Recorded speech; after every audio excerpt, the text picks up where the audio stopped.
नेहमी कोणत्या ना कोणत्या कारणासाठी चर्चेत असणाऱ्या बीड जिल्हा कारागृहाची आता एक नवीन चर्चा सुरू झाली आहे। बीड जिल्हा कारागृह अधीक्षकांवर धर्मांतराचे गंभीर आरोप होत आहेत।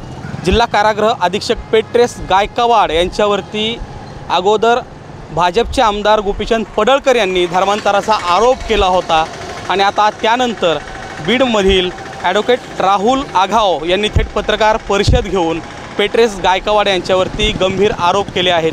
जे कारागृह अधीक्षक आहेत पेट्रेस गायकवाड यांच्याकडनं जेलमध्ये जे कैदी आहेत त्यांच्या धर्मांतर केलं जात असल्याचा आरोप आहे। त्यानंतर ते दबाव टाकतात असा देखील आरोप आहे आणि जीवे मारण्याची धमकी देखील देत आहेत असे देखील आरोप आहे।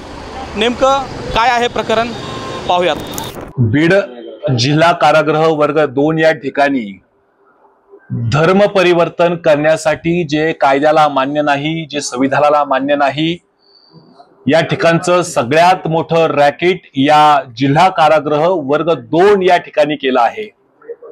ही अशी माहिती या ठिकाणचे बंदी त्यांचं नावासहित उल्लेख करतो। अमोल सुखदेव भावले, महेश नामदेव रोडे, मोहसिन सरदार पठाण, बंदी क्रमांक 181, बंदी क्रमांक 88 यांच्याकडून लेखी स्वरूपामध्ये आम्हाला या ठिकाणी प्राप्त झालं।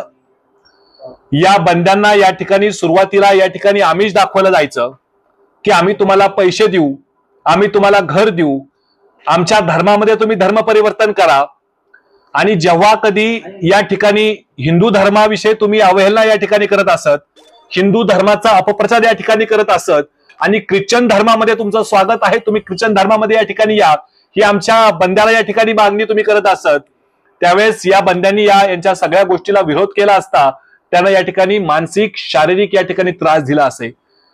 या ठिकाणी त्यांना हरासमेंटची वागणूक दिली असते। या ठिकाणी त्यांना आतमधल्या कायद्यामार्फत एकामेकाला कशी मारहाण करता येईल, त्यांना एकामेकाला अंगावर कसे माणसं घालता येतील किंवा त्यांना जीवे मारण्याच्या सुद्धा या ठिकाणी धमक्या दिल्या की तुम्हाला अन्नातून विष बाधा करून आम्ही मारून टाकू, आमचं कोणी सुद्धा काही करणार नाही, अशी वागणूक या ठिकाणी मिळते। त्या ठिकाणी त्यांचा मेन मुद्दा असा होता की बीड जिल्हा न्यायालयामध्ये आता कोण न्यायाधीश त्यांच्या ओळखीचे आहेत मला या ठिकाणी माहित नाही, परंतु या ठिकाणचे न्यायाधीश माझे खूप चांगल्या प्रकारे मित्र आहेत। तुम्ही आमच्या धर्मामध्ये, तुम्ही ख्रिश्चन धर्मामध्ये या ठिकाणी धर्म परिवर्तन करा, तुम्हाला या ठिकाणी केसमधून लवकरात लवकर बाहेर कसं काढता येईल या ठिकाणी आम्ही तुम्हाला मदत करू, असेही त्यांचे या ठिकाणी वाक्य आहेत।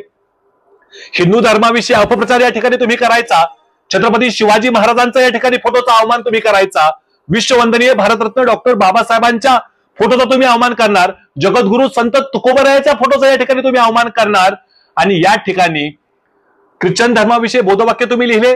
ख्रिश्चन धर्माचे धर्मगुरु त्यांचे सहकारी गायकवाड, दुसरे गायकवाड, त्यांची न्यायालयामध्ये एका महिन्यामध्ये 5 वेळेस एंट्री होती। तुम्हाला मी त्या ठिकाणी तारखेसहित तुम्हाला सांगतो, 9/8/2025, 14/8/2025, 22/8/2025, 2/9/2025। काय चाललंय या राज्यामध्ये? लोकशाही आहे, भारतीय संविधान आहे आणि सगळ्याची अवहेलना करत एका अधिकाऱ्यांनी, जो अधिकारी कायद्याला धरून चालणारा असावा, जो संविधानाच्या मार्गाने अधिकारी चालणारा असावा, मात्र हे न होता वैयक्तिक मी जसं बोलेल तसं चाललं पाहिजे अशा तत्वावरती काम करणारा हे अधिकारी आहेत। यांच्यावरती मी सन्माननीय उच्च न्यायालयामध्ये याचिका दाखल करणार आहे। यांचे महासंचालक आणि उपमहासंचालक यांच्याकडे याची रीतसर या ठिकाणी मी तक्रार या ठिकाणी करणार आहे। ज्या कारागृहाची राज्यात चर्चा आहे त्या कारागृह अधीक्षकांवरती नेमकं काय काय गंभीर आरोप केलेत ते आत्ताच आपण पाहिले आहेत। जे बीड जिल्हा कारागृह आहे ते नेहमी कोणत्या ना कोणत्या कारणासाठी चर्चेत आलेलं पाहिलेलं आहे आपण। या अगोदर या कारागृहामध्ये अंमली पदार्थ देखील मिळून आले होते। त्यानंतर या कारागृहामध्ये जे अधिकारी आहेत त्यांची जी 4चाकी गाडी आहे, वाहन आहे, हे 4चाकी वाहन कायद्यांमार्फत धुवून घेतलं देखील जात होतं। त्याचबरोबर महत्त्वाचं म्हणजे या दुष्काळी बीड जिल्ह्यात या कारागृहामध्ये जे वृक्षतोड आहे ती या ठिकाणी बेकायदेशीर तोडली गेल्याचं प्रकरण देखील या ठिकाणी समोर आलेलं होतं। विशेष म्हणजे या कारागृहामध्ये संतोष देशमुख खून प्रकरण असेल किंवा अन्य जे घटना आहेत बीड जिल्ह्यातील गंभीर गुन्हे ज्यांनी केलेले तर हे आरोपी याच कारागृहामध्ये आहेत आणि याच कारागृहाचे जे कारागृह अधीक्षक आहेत पेट्रेस गायकवाड यांच्याकडूनच कायद्यांचं धर्मांतर केलं जात आहे असा गंभीर आरोप गोपीचंद पडळकरसह ॲडव्होकेट राहुल आघाव यांनी केलेला आहे। या प्रकरणात राहुल आघाव, आत्ताच तुम्ही ऐकलं की जे ॲडव्होकेट राहुल आघाव आहेत ते उच्च न्यायालयात देखील याचिका दाखल करणार आहेत.